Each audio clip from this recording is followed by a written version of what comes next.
국민의힘의 내용은 끝난 게 아닌 것 같아요. 주호영 비대위 체제로 전환은 됐지만 해임된 이준석 대표는 가처분 신청을 하겠다라고 나는 아직 해임되지 않았다라고 선언을 했습니다.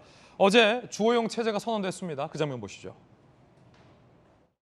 비상대책위원장은 주호영 의원으로 가결되었음을 선포합니다.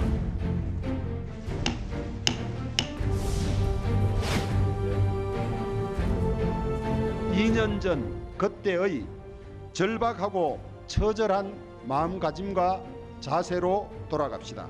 대한민국의 정체성이 이렇게 훼손되어서는 안 된다는 비장함으로 재무장합시다. 우리 비대위의 첫째 임무는 당의 갈등과 분열을 조속히 수습하여 하나 되는 당을 만드는 것입니다. 윤핵관이라고 불리는 분들의 이전 후퇴를 주장하는 분들이 많으셨는데 이 상황이 이렇게 어려운데 책임이 있다고 생각되는 분들은 비대위에 참여하기 어려운 것이 아닌가.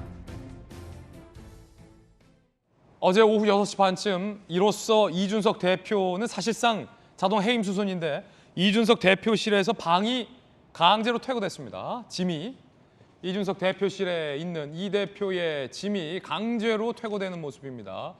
방 빼고 있는 그런 모습이죠. 왜냐하면 주호영 비대위가 출범이 되면 이준석 대표 체제가 자동적으로 해임된다라고 보고 그 방을 주호영 비대위원장이 써야 된다라고 합니다.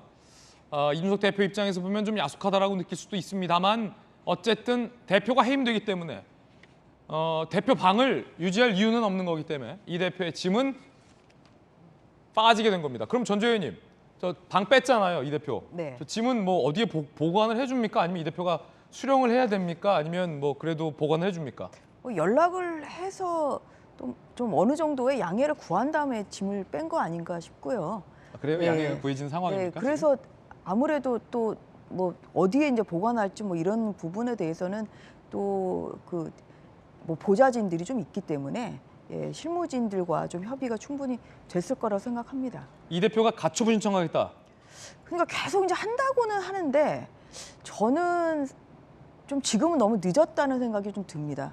뭐 가처분 자체도 저는 사실 하는 것 자체가 뭐 빨리 뭐 했었어야 된다 이제 그런 것이 아니라 이것은 정치의 영역이거든요. 그래서 정치의 영역이지 어떤 사법의 영역이 아니기 때문에 그 비대위로 갈지 말지 이것은 뭐 의원 몇 명이 결정한 것이 아니라 전국위원회에서의 또 위원들이 또 결정을 한 것이고 전체적으로 당원들의 어느 정도의 상당한 그런 공감이 있는 상태에서 지금 비상 상황이라고 판단을 하고 비대위로 전환을 한 것이라 좀 이러한 부분을 이러한 정치의 영역을 사법의 영역으로 끌어들이는 것 자체가 당에는 굉장히 안 좋죠. 그리고 저는 개인적으로는 이준석 대표가 당대표로 또 일하면서 또 성과가 있죠. 뭐 대선 승리, 지방선거 승리에 또한 주역이기도 하셨고 그리고 무엇보다도 2030 세대의 당원들이 많이 가입함으로써 국민의힘이 굉장히 젊어지고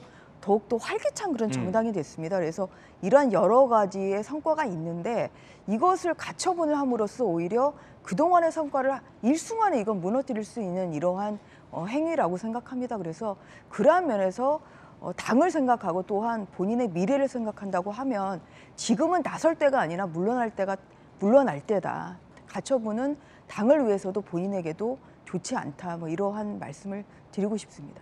자, 최고위에 유일하게 남았던 이준석계인 김용태 최고가 어제 기자회견을 취소하고 본인은 효력정지 가처분 신청을 않겠다라고 했습니다. 그렇지만 이준석 대표는 가처분 신청을 하겠다라고 밝히고 있는 거기 때문에 유일한 우군 지도부 내에 유일한 우군 김용태 최고마저 이준석 대표와는 결을 달리하게 됐습니다. 이렇게 되면 이 대표 홀로 가처분 신청을 하게 된다라는 건데 전용기 의원님, 민주당에서 볼 때 어떻습니까? 이게 이제 당대표가 가처분 신청하는 게 갈 때까지 가는 거거든요, 당과 함께. 감정 싸움이 갈 때까지 갔다라고 표현하고 싶습니다. 끝까지 가는 거거든요. 정치적 논리로는 어떻게 해석이 되지 않는 것이죠. 결국에 정치는 국민들을 통합하고 사회를 통합하는 역할을 해야 되는데 지금 국민의힘 내부에서조차 통합이 이루어지지 않고 있는 모습입니다. 사실 민주당 일각에서는 이렇게 주장하고 있습니다. 이준석 대표는 숙청을 당한 것이다라고 보고 있습니다. 왜냐하면 지난번에 그 윤석열 대통령의 내심을 우리가 문자 메시지로 확인할 수 있었고 그 이후에 이루어졌던 게 이준석 대표의 이런 찍어내기식이었기 때문에 저희가 숙청으로 보고 있는 분들 일부 계신데 그 이후에 있었던 일조차 지금 이해를 할 수 없는 부분이 많이 존재하고 있습니다. 이런 측면에서 이준석 대표도 그 갈등 국면에서 그 감정이 굉장히 네. 많이 상한 모습 같습니다. 사실 그래서 그 감정을 숨기지 못하고 가처분 신청을 하고 있는 것이 아닐까 하고 보고 있는데요. 사실 민주당 입장에서도 빨리 국민의힘 내용이 어느 정도 일단락 됐으면 좋겠다 하는 생각밖에 없는 그런 실정입니다. 김영주 의원님, 네. 뭐 이 정치권 선배로서 보실 때 어떻습니까? 저는 뭐 이 상황이 굉장히 좀 뭐랄까 안타깝게 보는 사람 중에 한 명인데 국민의힘의 정치인들이 모인 집단이 정당인데 정치가 안 보이는 거예요. 무슨 말이냐면 김영주 의원님 더 잘 아시겠지만 정치란 게 꼭 법적으로 해결하지 않더라도 정치의 영역으로서 해결하고 화해할 수 있는 게 정치인데 집권 여당이 지금 정치력이 부재하잖아요. 예를 들어서 이준석 대표를 저렇게 끝까지 법적 투쟁으로 갈 수밖에 없게 내몰고 있는 뭐 이 대표의 표현대로 하면 윤핵관이 될 수 있겠지만 윤핵관의 정치력이 보이지 않고 집권 여당의 당 대표가 본인의 당에서 해임될 때 자, 법적으로 가겠다라는 방법밖에 쓰지 못하는 당 대표의 정치력 부재도 안타깝고 그 상황을 중재하려 하는 대통령실 정부 라인에 정치력도 없고 누가 정치합니까? 그럼 이 당에선. 글쎄요. 그나마도 이제 주호영 비대위원장의 일성이 이준석을 빨리 만나겠다. 그나마도 만시지탄이죠.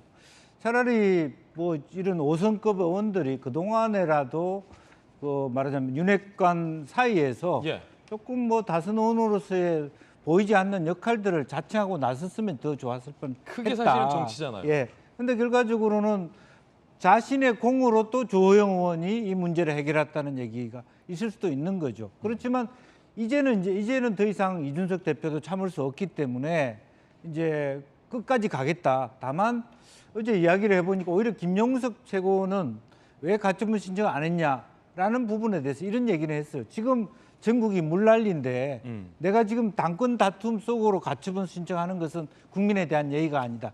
최소한 그런 마인드라도 가진 데 대해서 저는 고맙게 생각했어요. 그래서 지금이라도 많은 선배 정치인들이나 주변에서 얘기한 것처럼 주호영 비대위원장을 만나서 이준석 대표가 스스로 그런 계획을 철회하는 것이 가장 당을 위한 또 자기의 미래를 위한 방법이라고 생각하고 만약에 정치적으로 이 대표가 가처분 신청을 했는데 기각이 되면 이 대표는 어떻게 됩니까? 정치적으로. 그러니까 정치적으로 더 이상 돌아올 수 없는 그런 부분이고요. 그동안에 수많은 국민의힘 주변의 그러니까 뭐라자면 율사들 실제로 비대위원장 본인 자체가 이제 판사 출신이기 때문에 정확하게 가처분 신청을 할 거라고 생각하면서 정당성 확보를 굉장히 다 했어요. 예.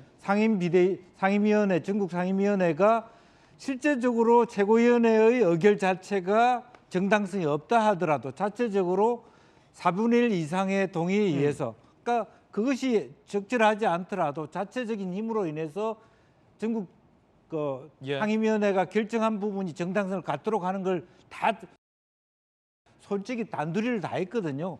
가처분해서 이길 가능성이 극히 없다고 본다면 그렇다면 지금이라도 빨리 스스로 내려앉아서 형식적으로나마 주호영 비대위원장하고 만나서 정리하는 것이 맞다. 예. 그렇게 보여집니다.